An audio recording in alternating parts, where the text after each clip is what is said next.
Galing naman, puto. Sama, dito lang yan sa Nagpayong.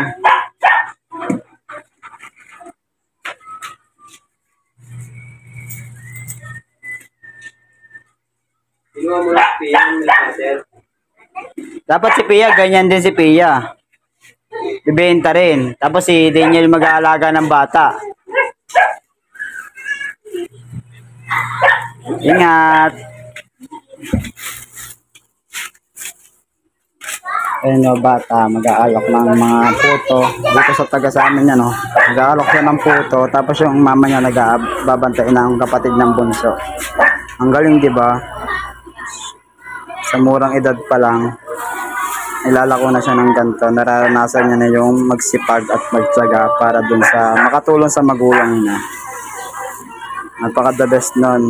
Sana makaubos ka dahil ako yung buhay na mano mo. Natin yung puto ng bata. Ang sarap. May ano sa ubabaw. Keso ba yun? Cheese.